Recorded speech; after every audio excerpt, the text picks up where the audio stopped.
Assalamualaikum warahmatullahi wabarakatuh.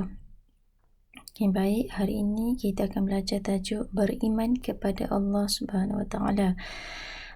Objektif pembelajaran kita ialah menyatakan maksud iman,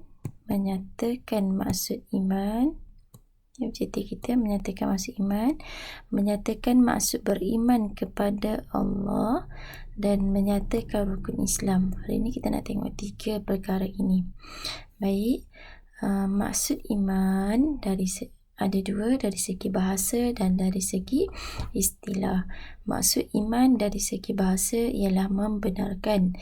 Dari segi istilah, membenarkan dengan hati, mengaku dengan lisan dan beramal dengan anggota badan. Okey, apa yang dimaksudkan dengan membenarkan dengan hati?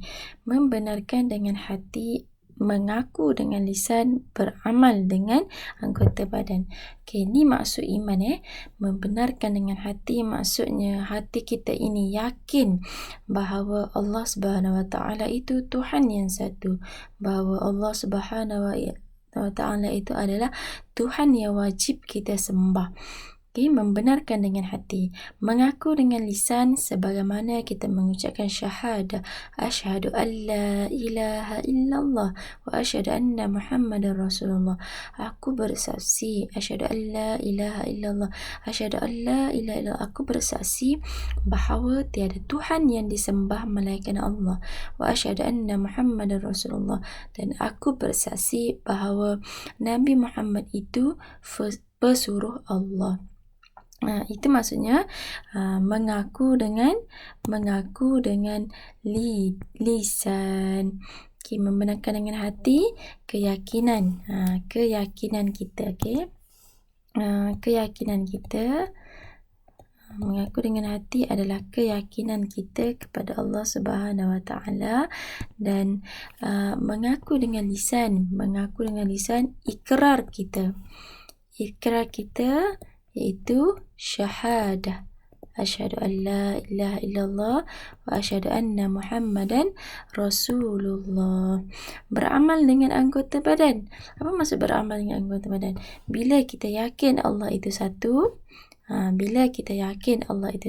kita telah mengucap syahadah, ikrar kita sebagai umat Islam. Lepas tu kita beramal dengan anggota badan, maksudnya buat apa? Tebal pula pen ni.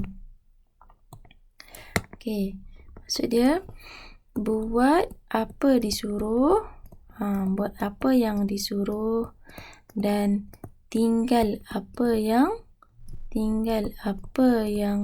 dilarang. Ini maksud dia. Beramal dengan anggota badan, buat apa yang disuruh, tinggal apa yang dilarang. Okay, alhamdulillah, semua daripada kita ini mempunyai keimanan. Ada iman dalam diri kita ni, semuanya ada iman. Sebab apa? Sebab kita yakin Allah itu satu. Sebab kita yakin Allah itu wajib disembah. Dan hari-hari kita berikrar, mengucap syahadah. Hari-hari dalam solat kita tu, hari-hari asyhadu an la ilaha illallah wa asyhadu anna Muhammadar Rasulullah. Kan? Okey, jadi beramal dengan anggota badan, buat apa yang disuruh, tinggal apa yang dilarang. Ini adalah maksud iman. Baik, kita tengok pula maksud beriman kepada Allah Subhanahu Wa Taala. Itu apa maksud beriman kepada Allah Subhanahu Wa Taala? Maksud beriman kepada Allah Subhanahu Wa Taala, ni kita tengok, membenarkan dengan hati. Tadi kita membenarkan dengan hati kan, daripada istilah ni, membenarkan dengan hati bahawa Allah Subhanahu Wa Taala itu pencipta, pemilik dan pentadbir alam ini, dan hanya Allah yang berhak disembah. Okey, beriman kepada Allah SWT ni membenarkan dengan hati. Kita yakin bahawa Allah yang menciptakan alam ini, Allah adalah pemilik alam ini, Allah ialah pentadbir alam ini. Okey, maksud dia apa kat sini? Maksud dia alam ini, bumi ini, Malaysia ini Allah yang ciptakan. Dan siapa pemiliknya? Setiap apa yang ada mesti ada pemiliknya. Seperti mana pensel, pen ataupun telefon. Telefon dicipta. Siapa pemilik dia? Pemilik dia adalah manusia. Manusia yang cipta telefon, manusia yang memiliki telefon, dan manusia juga yang menguruskan telefon itu. Tapi alam ini, alam yang besar ini, alam ini, gunung ganang, bukit bukau, manusia, binatang, tumbuh-tumbuhan, semuanya Allah yang cipta. Siapa pemilik semua ini? Pemilik semua ini ada Allah Subhanahu Wa Taala. Siapa yang takbir? Siapa yang urus semua ini? Siapa yang atur semua ini? Allah Subhanahu Wa Taala. Kita kena letak dalam hati kita bahawa pencipta, pemilik dan pentadbir semua ini ada Allah Subhanahu Wa Taala. Okay. Keyakinan ini dikuatkan dengan pengakuan lisan dan disempurnakan dengan kepatuhan kepada suruhan dan larangan Allah. Kita kena yakin dan kita kena kuatkan dengan pengakuan lisan yang mana kita mengucapkan syahadah. Asyhadu an la ilaha illallah. Tiada Tuhan yang Aku bersaksi tiada Tuhan selain daripada Allah. Wa asyhadu anna Muhammadar Rasulullah, dan aku bersaksi bahawa Nabi Muhammad itu Rasulullah. Asyhadu an la ilaha illallah, itu yang kita kena pegang. Itu maksudnya pengakuan dengan lisan bila mana kita mengucapkan syahadah, dan disempurnakan dengan kepatuhan kepada suruhan dan larangan Allah. Apa yang Allah suruh, apa yang Allah larang, kita kena ikut. Tak boleh buat sesuka hati kita. Baik, anak-anak, itulah maksudnya beriman kepada Allah Subhanahu Wa Taala. Penting dalam kehidupan kita. Penting sangat-sangat dalam kehidupan kita. Kita kena yakin dengan Allah Subhanahu Wa Taala. Baik, kita dah tengok maksud iman, kemudian kita dah tengok maksud beriman kepada Allah, dan yang ketiga kita nak tengok rukun iman. Ustazah yakin dan percaya kita pernah dengar daripada dulu lagi, apakah rukun iman, ada berapa rukun iman. Okey. Rukun iman yang pertama, beriman kepada Allah. Maksudnya sebagaimana tadilah, yakin bahawa Allah itu yang mentadbir alam ini, yakin bahawa Allah itu mencipta alam ini, yakin bahawa Allah SWT memiliki alam ini. Kita sendiri dari Allah kita datang, kepada Allah kita kembali. Okey, yang kedua beriman kepada malaikat. Okey, yang kedua ini beriman kepada malaikat. Ada 10 malaikat yang wajib kita 10 malaikat yang wajib kita ketahui. Okey, siapa 10 malaikat ni? Jibril, Atib, Raqib, Malik, Ridwan, Munkar, Nakir, Mikail. Itu 10 malaikat yang wajib kita ketahui. Okey. Seterusnya, beriman kepada kitab. Kitab apa ni? Ada 4 buah kitab yang wajib juga kita ketahui, dan 1 buah kitab yang wajib kita beramal dengannya. Apa 4 buah kitab ni? Kitab apa? Kitab Taurat, kitab Zabur, kitab Injil, dan kitab Al-Quran. Ada 4 kitab. Tapi kita umat Nabi Muhammad, kita beramal dengan kitab Al-Quran. Kita baca kitab Al-Quran. Kita mengambil isi kandungan apa yang ada dalam kitab Al-Quran. Yang kitab-kitab lain ni, Taurat, Zabur, Injil ni adalah untuk umat Nabi terdahulu. Siapa umat Nabi terdahulu ni? Siapa dia? Kalau kitab Taurat, Nabi Musa, umat Nabi Musa. Kalau kitab Zabur, umat Nabi Daud. Kalau kita Injil, umat Nabi Islam. Tapi kita umat Nabi Muhammad, kita adalah Al-Quran. Jadi Al-Quran ni kita hendaklah baca setiap hari, faham isi kandungannya dan beramal lah. Dah kita faham, kita baca, kita faham, kita mesti beramal. Okey. Seterusnya, beriman kepada beriman kepada Rasul. Beriman kepada Rasul. Rasul yang wajib kita ketahui adalah 25. Adam, Idris, Nuh, Hud, Soleh, semua tu sampailah kepada Rasulullah kita, iaitu Rasulullah Nabi Muhammad sallallahu alaihi wasallam. Okey. Seterusnya, beriman kepada hari akhirat. Maksudnya kita yakin, kita percaya adanya akhirat, adanya pengakhiran kita. Akhirat adalah negara yang kekal abadi, yang kekal selama-lamanya. Dunia ini hanyalah persinggahan.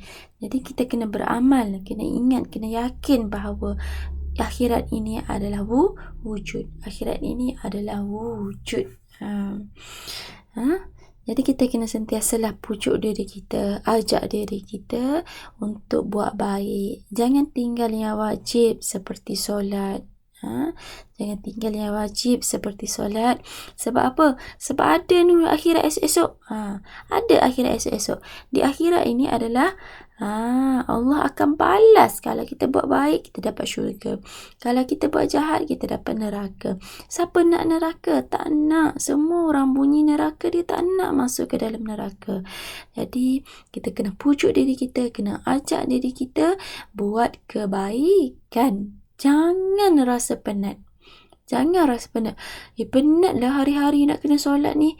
Tak ada sebab untuk kita rasa penat.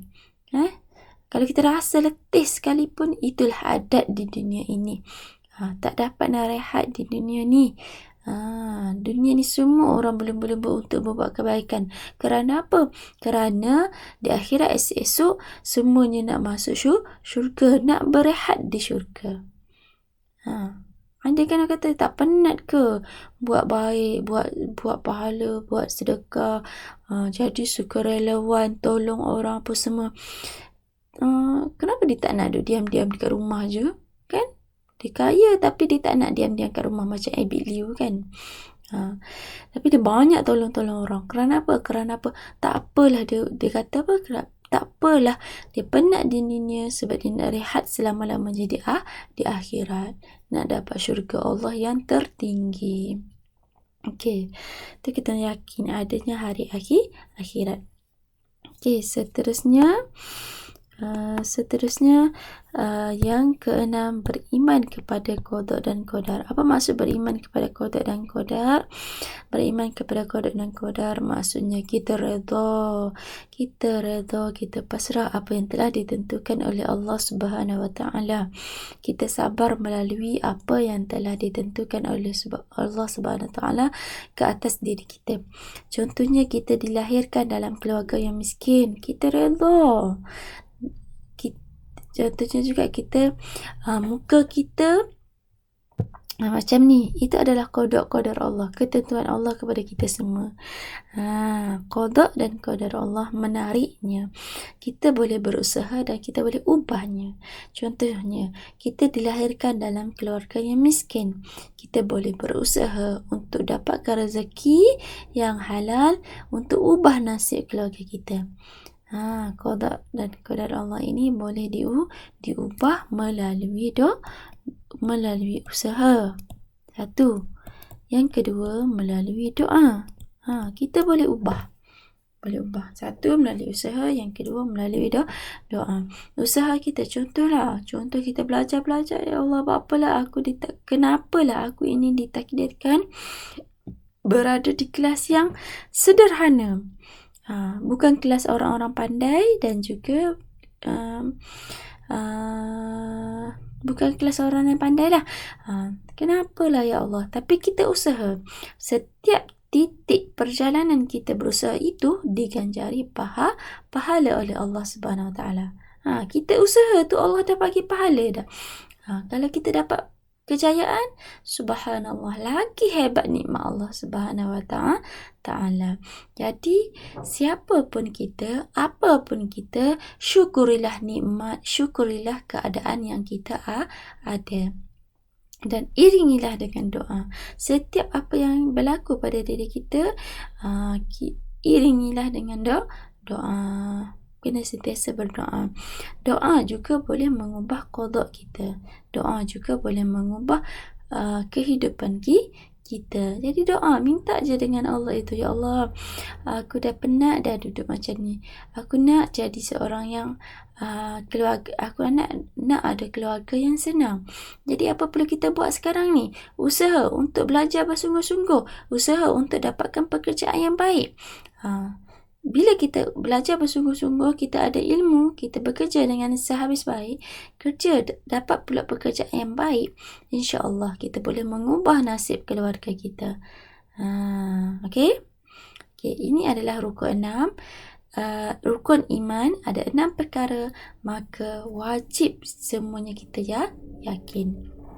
Okey, itu sahaja daripada Ustazah.